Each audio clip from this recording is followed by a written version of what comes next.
এই ভিডিওতে আমরা আইপির ক্লাস সম্পর্কে জানবো। দেখেন, আইপির ক্লাস আমরা ব্যবহার করি। বর্তমানে বিশ্বের মধ্যে আইপি ক্লাস রয়েছে, 3টি ক্লাস রয়েছে এবং আমরা শিখার সময় শিখি হলো ধরেন আইপি ক্লাস 5টি রয়েছে, এই 3টি কিন্তু ব্যবহার হয় না। দেখেন, এই 2টি কিন্তু ব্যবহার হয় না। আইপি ক্লাস এটা হলো স্টকের জন্য রাখা হয়েছে, আর এটা হলো রাখা হয়েছে ধরেন আহ, এই এটা ধরেন এটা ব্যবহার হয় না। 2টা ব্যবহার হয় না, কিন্তু পুরা বিশ্বের মধ্যে এই 3টি ব্যবহার হয়: class A, class B, class C. এবং ক্লাস বি এবং class C, class B, class C, class A IP, এটা কয়টি হোস্ট এবং কয়টি নেটওয়ার্ক থাকে। দেখেন, আমরা জানি যে আমরা প্রথম ভিডিওতে শিখেছিলাম যে একটা আইপি চেনার জন্য 4টি অক্টেট থাকতে হয়। দেখেন, এখানে দেখেন 4টি অক্টেট রয়েছে। ক্লাস এ আইপির মধ্যে দেখেন, ক্লাসের এআইপির মধ্যে দেখেন একটি নেটওয়ার্ক এবং 3টি অক্টেট রয়েছে বা 3টি হোস্ট রয়েছে। এবং ক্লাস বিআইপির মধ্যে দেখেন 2টি নেটওয়ার্ক, 2টি হোস্ট। এবং ক্লাস সিআইপির মধ্যে 3টি নেটওয়ার্ক, 1টি হোস্ট। তাহলে এটা বোঝার জন্য আমি আপনাদেরকে দেখাচ্ছি। দেখেন, এন দিয়ে আমরা নেটওয়ার্ক বুঝাচ্ছি। ধরেন, এটা হলো ক্লাস এআইপি বা ক্লাস এআইপি। তাহলে ক্লাস এআইপির মধ্যে একটি নেটওয়ার্ক এবং 3টি হোস্ট, এগুলা এজ দিয়ে হোস্ট বুঝাচ্ছি। দেখেন, 3টি হোস্ট থাকে। এবং ক্লাস বিআইপির মধ্যে আমি লিখে দিচ্ছি, ক্লাস বিআইপির মধ্যে থাকে হলো 2টি নেটওয়ার্ক। এন দিয়ে কিন্তু আমি নেটওয়ার্ক বুঝাচ্ছি, 2টি নেটওয়ার্ক এবং 2টি হোস্ট। এবং ক্লাস সিআইপির মধ্যে ক্লাস সি ক্লাস সিআইপির মধ্যে থাকে হলো 3টি নেটওয়ার্ক, 1টি হোস্ট। তাহলে এন দিয়ে আমি নেটওয়ার্ক বুঝাচ্ছি, 3টি নেটওয়ার্ক এবং 1টি হোস্ট। এবং দেখেন, আহ, প্রত্যেকটা এক ক্লাসের আইপির মধ্যে দেখেন প্রত্যেকটা হোস্টের মধ্যে হলো 255টি নেটওয়ার্ক বা হোস্ট কানেক্ট থাকতে পারবে। এই অক্টেটের মধ্যে ধরেন 255টি কানেক্ট হয়েছে এবং তৃতীয় নম্বর অক্টেটে 255টি কানেক্ট হয়েছে এবং তৃতীয় নম্বর অক্টেটে এবং চতুর্থ নম্বর অক্টেটে 255টি কানেক্ট হয়েছে। তাহলে আপনি যদি ক্লাস ক্লাস এআইপি ব্যবহার করেন, ক্লাসে আইপি ব্যবহার করেন, এআইপি ব্যবহার করলে এটা হবে এরকম। এটার মধ্যে ধরেন সর্বোচ্চ মান 255 255 ডট 255.0.0.0। যদি আপনি একটা এক ক্লাসের আইপি নেন, এরকম একটা আইপি দিবে আপনাকে। এটাকে বলে সাবনেটিং মাম্পস। দেখেন, এটা হলো সাবনেটিং মাম্পস। তো একটা সাবনেটিং মাম্পসের মধ্যে দেখেন নেটওয়ার্কের জায়গায় থাকে 255, এটা কিন্তু পরিবর্তন হয় না, এটা অপরিবর্তনশীল। তাহলে এক ক্লাসের আইপির মধ্যে যদি আপনি মোবাইল বা কম্পিউটার কানেক্ট দিতে চান এক ক্লাসের আইপির মধ্যে, তাহলে প্রত্যেকটা অক্টেটের মধ্যে দেখেন 255টি মোবাইল চালানো যাবে। এক ক্লাসের আইপির মধ্যে এটার মধ্যে 255, এটার মধ্যে 255, এটার মধ্যে 255। তাহলে আমরা ক্যালকুলেটর হিসাব করে নেই।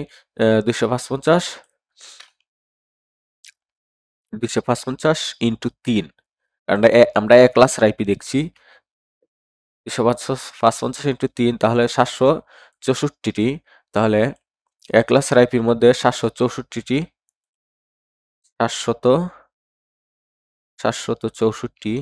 তাহলে যদি আপনি এক ক্লাসের আইপি নেন, এক ক্লাসের আইপির মধ্যে 764টি মোবাইল বা কম্পিউটার কানেক্ট রাখতে পারবেন। এবং বি ক্লাসের আইপি নিলে আমি বি ক্লাসের আইপিটা দেখাচ্ছি আপনাদের। তাহলে 255 ইন্টু 2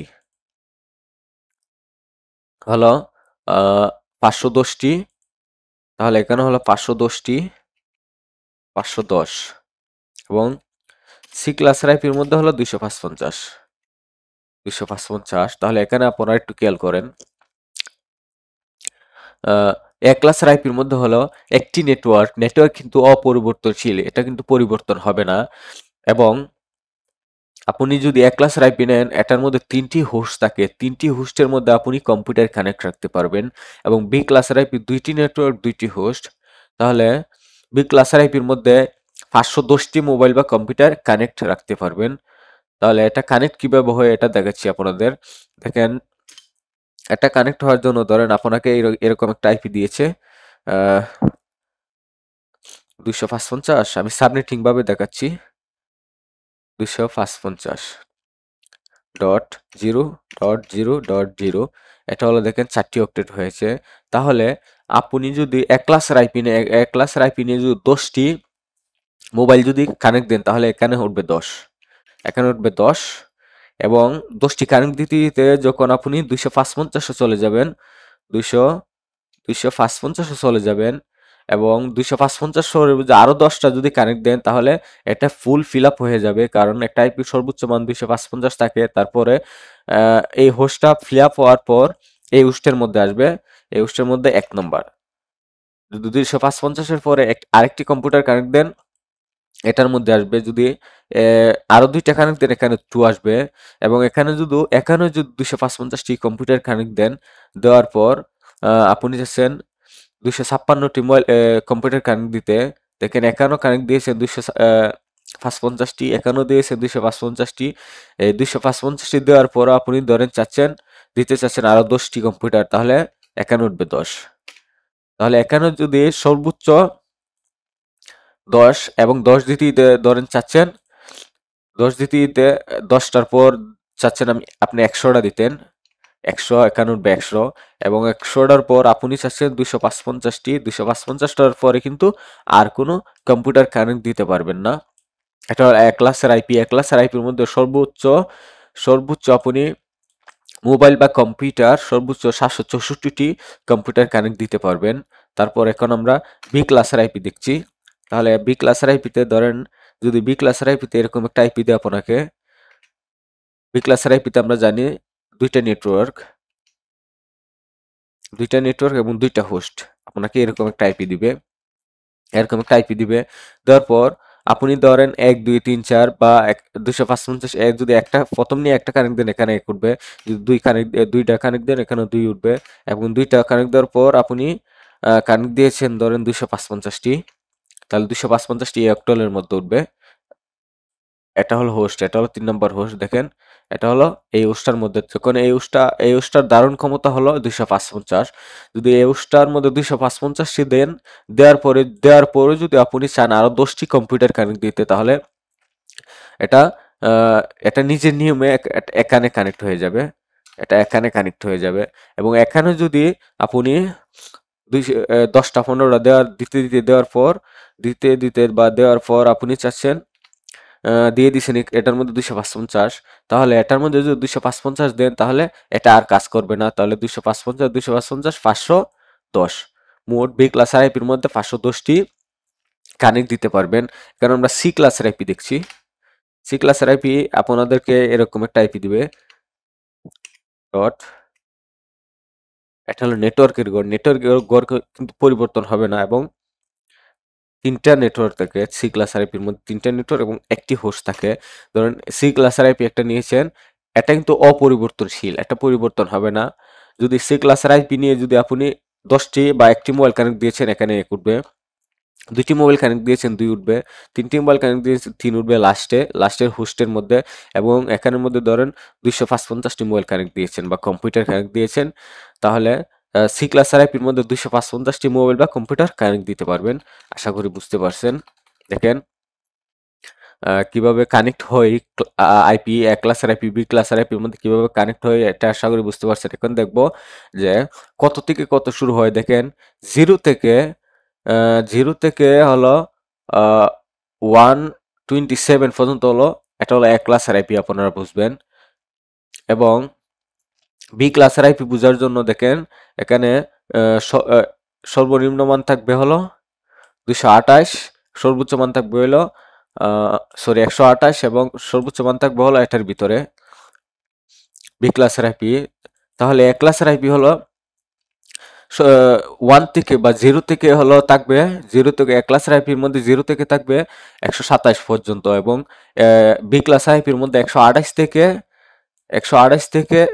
191 ভিতরে থাকবে হলো বি ক্লাসের আইপি, এবং সি ক্লাসের আইপি থাকবে হলো 192 বা 192 থেকে 223, এটা হলো সি ক্লাসের আইপির ভিতরে থাকবে। যদি ধরেন এখানে যদি 227 বা 28 দিয়ে শুরু হয়েছে বা 128 দিয়ে শুরু হয়েছে, তাহলে এটা এ ক্লাসের আইপি ধরতে পারবেন না। দেখাচ্ছি আপনাদের। ধরেন আপনি একটা এ ক্লাসের আইপি নিয়েছেন, বা এ ক্লাসের আইপি নিলে এটার ভিতরে থাকতে হবে। তাহলে যদি আমি 10 দিয়ে শুরু, তাও এটা হলো এ ক্লাসের আইপি। যদি 10 দিয়ে শুরু হয়ে 127 বা 126 পর্যন্ত যায়, 126 দিয়ে শুরু হয়েছে, তাহলে এটাও এক ক্লাস আইপি ধরতে পারবেন। এবং 127 ধরলো, 127 দিল এটা শুরুতে যদি 127 থাকে, এটাও এক ক্লাসের আইপি। যদি 128-এ চলে যায়, ধরেন 128-এ চলে গেছে শুরুতে 128, তাহলে এটা এক ক্লাসের আইপি না, এটা হলো বি ক্লাসের আইপি। 128 থেকে ধরেন আপনি যাচ্ছেন 191 পর্যন্ত, 191 পর্যন্ত হলো, সরি, 191 পর্যন্ত হলো, এটা হলো বি ক্লাসের আইপি। এখন যদি 192 নাম্বার থেকে শুরু হয়, তাহলে এটা সি ক্লাসের আইপি হয়ে যাবে, এবং 192 আসলে হলো এটা হলো বি ক্লাসের আইপি। তাহলে আমরা জানি এই দুইটা আইপি ইউজ হয় না পৃথিবীতে, শুধু এই তিনটা আইপি পৃথিবীতে ইউজ হয়। যদি ধরেন 192 থেকে শুরু, সি ক্লাসের আইপির মধ্যে 192 থেকে শুরু করে 223-এর ভিতর থাকতে হবে প্রথম অক্টেটটা। তাহলে প্রথম অক্টেটটা যদি 223-এর ভিতর থাকে, তাহলে যদি এখানে যদি দেই 222, ধরেন দিছে 222 থেকে শুরু হয়েছে, তাহলে 222 থেকে শুরু হলে এটা হলো সি ক্লাসের আইপি। দেখেন এটা হলো সি ক্লাসের আইপি হবে। তাহলে বুঝতে পারছেন? দেখেন আমি দেখাচ্ছি আবার। দেখেন এ ক্লাসের আইপি বোঝার জন্য, যে এ ক্লাসের আইপি কি এটা বোঝার জন্য আপনাদের 0 থেকে শুরু হতে পারে। 0 থেকে তো আর আসলে শুরু হয় না। তাহলে 0 থেকে 27-এর ভিতরে যদি কোনো নাম্বার থাকে, 87-এর ভিতরে, 0 থেকে 127-এর ভিতরে যদি কোনো নাম্বার থাকে, আপনারা এটা ধরে নেবেন হলো এটা এ ক্লাসের আইপি। এবং বি ক্লাস আইপির মধ্যে যদি 128 থেকে যদি 191-এর ভিতরে থাকে, একটা নাম্বার যদি 128 থেকে 191-এর ভিতরে থাকে, তাহলে এটা হলো বি ক্লাসের আইপি। এবং 192 থেকে যদি 223-এর ভিতরে থাকে কোনো নাম্বার, তাহলে এটা বুঝতে হবে সি ক্লাসের আইপি। এটা যখন এই দুইটা যখন পৃথিবীতে না, এটা আমাদের বোঝারও দরকার নাই। দেখবো সাবনেটিং মানস। আমরা আইপি ক্লাস সম্পর্কে বুঝে গিয়েছি। এখন আমরা সাবনেটিং মানস সম্পর্কে জানবো। তিনটি সাবনেটিং মানস হলো, দেখেন আমি এটাই দেখাচ্ছি। তাহলে ক্লাসে এর সাবনেটিং মানস হবে, সর্বোচ্চ মান হলো, মানুষের ভাষায় বোঝার জন্য সর্বোচ্চ মান হলো 255। তাহলে 255 দিব। আমরা জানি এক ক্লাসের আইপির মধ্যে একটি নেটওয়ার্ক 3টি হোস্ট থাকে। তাহলে এখানে দিব 0 0 0। এটা হলো ক্লাস এ এর সাবনেটিংস, এটা হলো ক্লাস এ এর সাবনেটিং মানস। এবং ক্লাস বি এর সাবনেটিং মানস হলো দুইটা নেটওয়ার্ক 255.255 ডট দেওয়ার পর 0.0। এটা হলো ক্লাস বি এর সাবনেটিং মানস। এবং ক্লাস সি এর সাবনেটিং মানস হলো, আমরা জানি ক্লাস সি এর মধ্যে হলো 3টি নেটওয়ার্ক একটি হোস্ট থাকে। তাহলে 255.255.255.0। এটা হলো ক্লাস সি এর সাবনেটিং মানস। আশা করি আপনারা বাহির করতে পারবেন সাবনেটিং মানস কিভাবে বাহির করতে হয়।